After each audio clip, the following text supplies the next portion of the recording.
Students, in the previous video lecture, we have discussed how to find out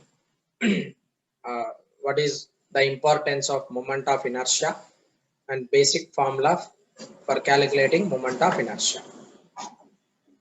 So as we know, moment of inertia of an object can be calculated by using this formula: m1 r1 square plus m2 r2 square plus so on.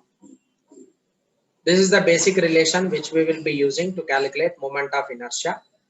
And as we already have discussed that moment of inertia changes with axis of rotation. Different axis of rotation will produce different moment of inertia.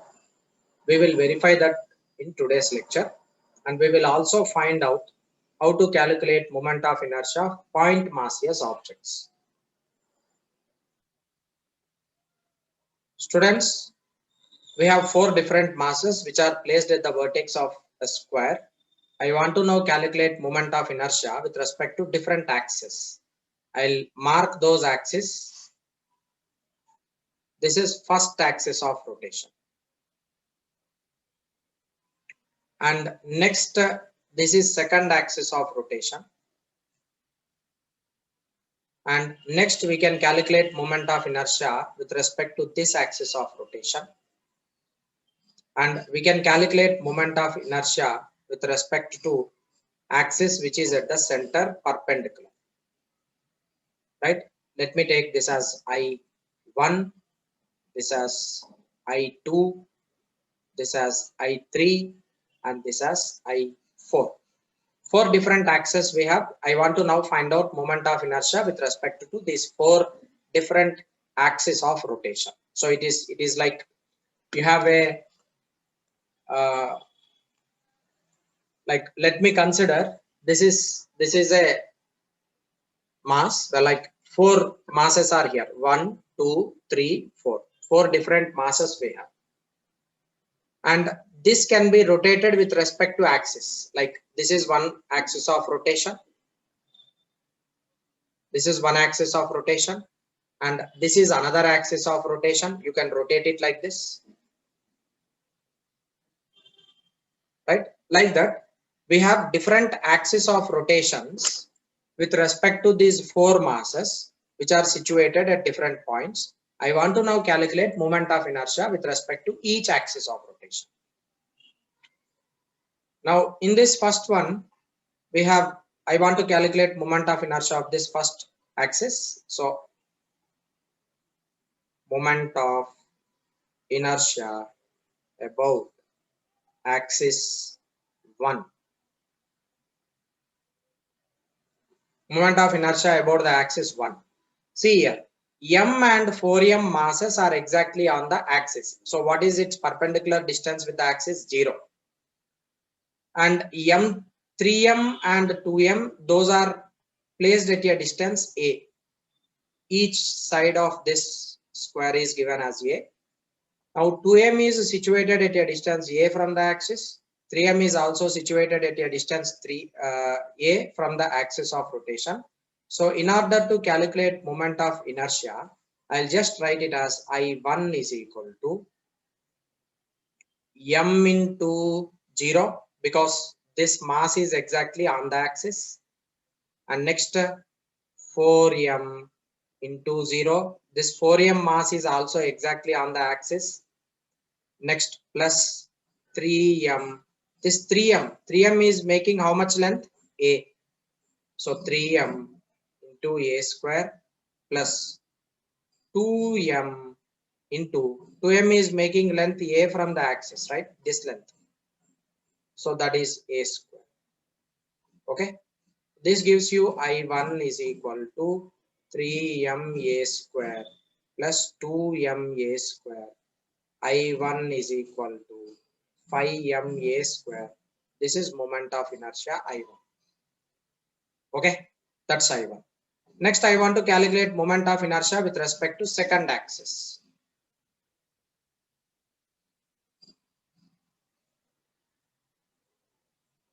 If we are considering this as axis I2, 4m is exactly on the axis, 3m is exactly on the axis, m and 2m are at a distance a from the axis. So therefore, I2 is equal to 4m into 0 plus 3m into 0 plus m into, this m is at a distance a, this length. With respect to this axis of rotation, it is at a distance a, plus 2m, and with respect to this axis it is making length a, so it is 2m into a square. So I2 will be equal to ma square plus 2m a square. So I2 is equal to 3m a square. This is moment of inertia with respect to second axis of rotation. Next, third axis, it is exactly diagonal. Moment of inertia with respect to third axis.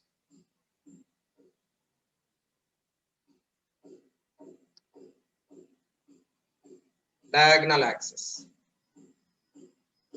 So I3 is equal to, see, 4m and 2m are exactly on the axis.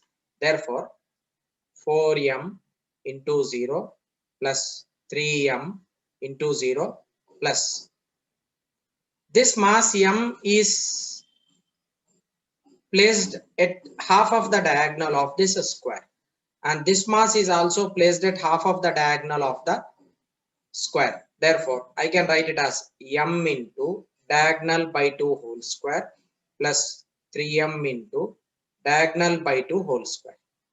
This gives you I3 is equal to m into d square by 4 plus 3m into d square by 4. But what is d? D is half of the diagonal. So d will be equal to under root a square plus a square, which is equal to root 2 into a divided by, I'm sorry, this will not be 2. So d is equal to root 2 into a. Therefore, wherever d is there, I can replace it with root 2a. This is I3 is equal to m into 2a square divided by 4 plus 3m into 2a square divided by 4. This gives you moment of inertia I3, which is equal to 2a square by 4. I can take it common. 3m plus m, it is 4m into 2a square divided by 4. 4 and 4 gets cancelled. That is 2ma square. It is moment of inertia with respect to third axis. Next, I4 is exactly perpendicular. It is like this. I4 is exactly perpendicular to the screen. So from I4, this mass is making length root 2a, and this mass is making length root 2a. This mass is making length root 2a. This mass is also making length root 2a. Therefore, I can now write down I4 as I4 is equal to m into root 2a whole square plus 2m into root 2a whole square plus 3m into root 2a whole square plus 4m into root 2a whole square. This is I4 is equal to m 2m 3m 6m plus 4 10m into 2 into a square, which is equal to 20m a square. This is the way, see, with different axes of rotation, we have got different values for the same system. All the masses are same. Different masses with respect to different axes are same. M, M1, M2, M3, M4. Now, axes are different. The rotation are being different axes. So, with respect to I1, we have got 5ma square. With respect to I2, 3ma square. With respect to I3, 2ma square. With respect to I4, 20ma square. Like that, if the axis of rotation is changed for the same system, you will be getting different moment of inertia. That's the procedure to calculate moment of inertia with respect to point masses for different axes of rotation. Students, I have made one small mistake. Actually, this is root 2a divided by 2 by 2 by 2 by 2. So everywhere in the denominator you will be getting 4. I'm sorry. small mistake. This become divided by 4. Divided by 4. This is equal to 5. 5 ma square. So this small correction, students. Yeah. Students, let us find out moment of inertia of this system where there are 3 masses which are placed at the vertex of the triangle, and it is equilateral triangle. First axis is I1 here, second axis is I2 here, third axis is exactly at the centroid and it is perpendicular to the plane. Now I want to find out moment of inertia I1. 3m and 2m masses are exactly on the axis. There is only this m which is out from the axis. So I can write moment of inertia I1 is equal to 2m into 0, 3m into 0 plus m into, this is perpendicular distance. This perpendicular distance I want to find out. It will be root 2. This distance can be written as root 2. I'm sorry.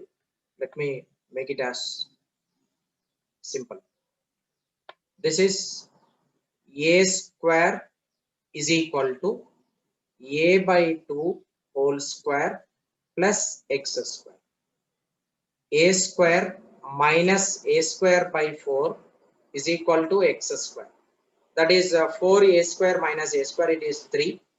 3a square divided by 4 is equal to x square. This length I can write it as x square. So I1 is equal to m into 3a square divided by 4. This is moment of inertia with respect to I1. Next, the second axis, it is exactly coinciding with mass m. So with respect to that axis, it will be 0. Now, what is this length? This length is a by 2. And what is this length? This length is a by 2. So therefore, moment of inertia I2 will be equal to m into 0 plus 3m into a by 2 whole square plus 2m into a by 2 whole square. So I2 will be equal to 0 plus 3m a square by 4 plus 2m a square by 4. So I2 is equal to 3m plus 2m, it is 5m a square divided by 4. This is moment of inertia with respect to second axis of rotation. Next, I want to calculate moment of inertia with respect to third axis, which is exactly at the centroid perpendicular to the plane.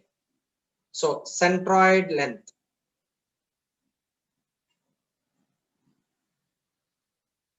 is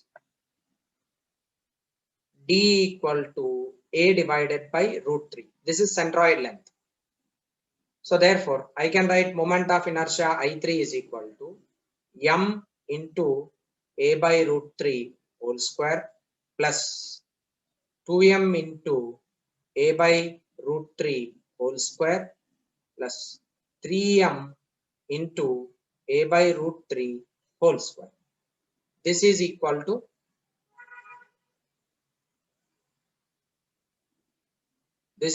to I3, which is m a square by 3 plus 2m a square by 3 plus 3m a square by 3.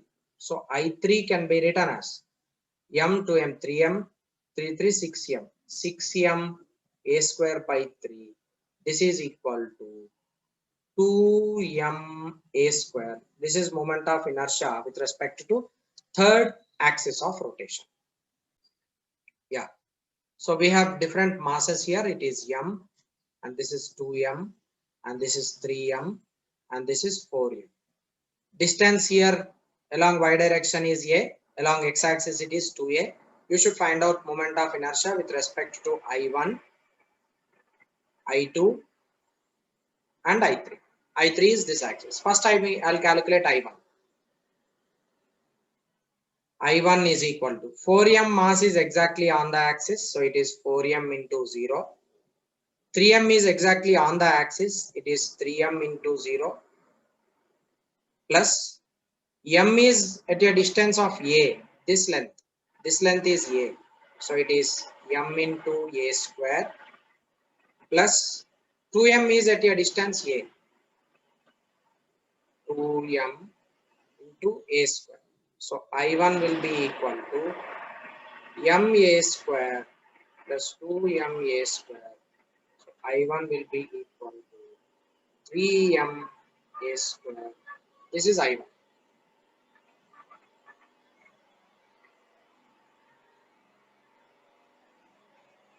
Okay. For I2, all these four masses are not on the axis, so I will write it as m into a by 2 whole square plus 2m into a by 2 whole square plus 3m into a by 2 whole square plus 4m into a by 2 whole square. All the masses are at a distance a by 2. Therefore, I2 is equal to m plus 2m, 3m, 6m plus 4, 10m into a square divided by 4. This is 5 and this is 2, which is equal to 5m a square divided by 2. That's moment of inertia I2. Next, I want to calculate moment of inertia with respect to I3. So I3,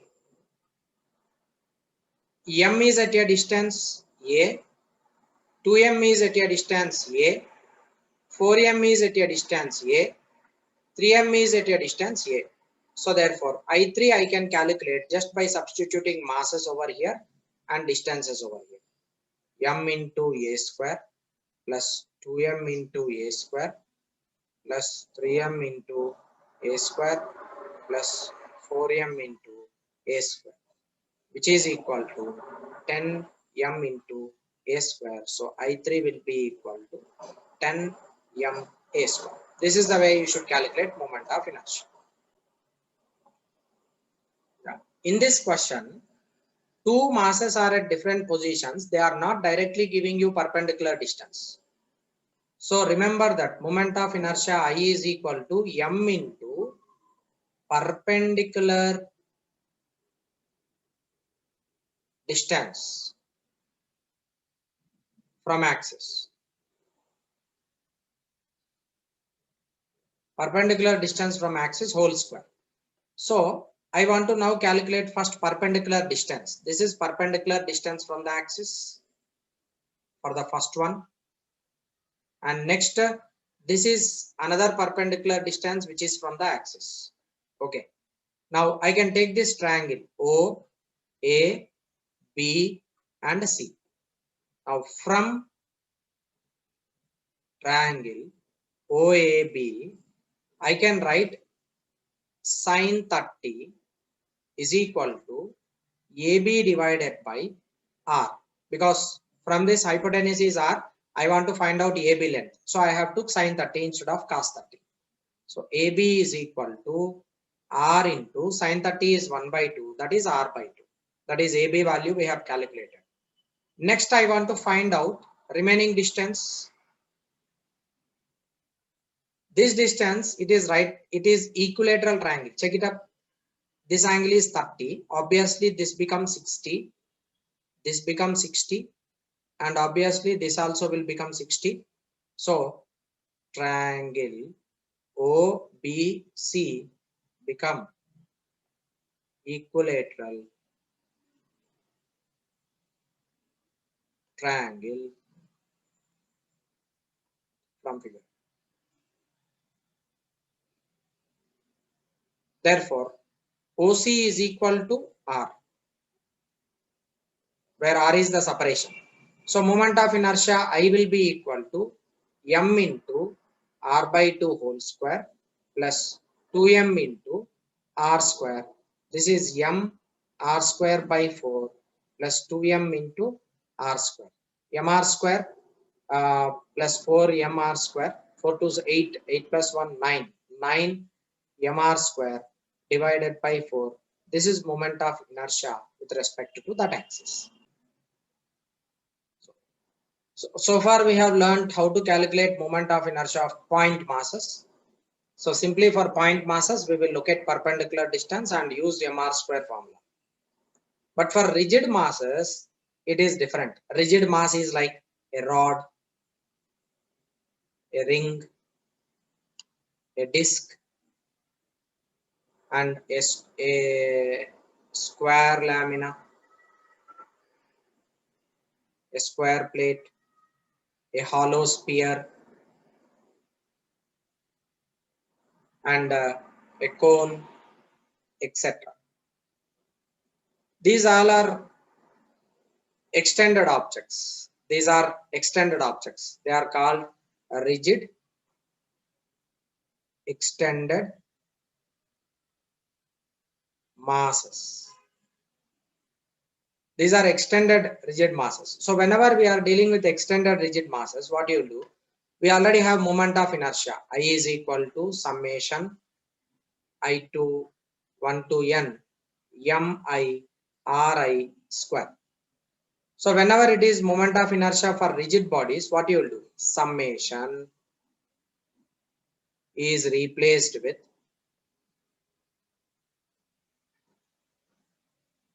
integration. Summation should be replaced with integration. So moment of inertia I will be equal to integration. M is replaced with very small integrable mass dm, and this is r square. This is how you can use. For extended objects, we will be calculating moment of inertia I. And how to calculate this dm? So simply we will be writing lambda is equal to dm divided by dl or capital M by L. Sigma is equal to dm divided by dA, which is equal to capital M by A, and rho is equal to dm divided by dV, which is equal to capital M divided by V. These are continuous mass distributions, which we already have discussed in center of mass concept. Right? In center of mass, we have discussed. So this is mass distribution.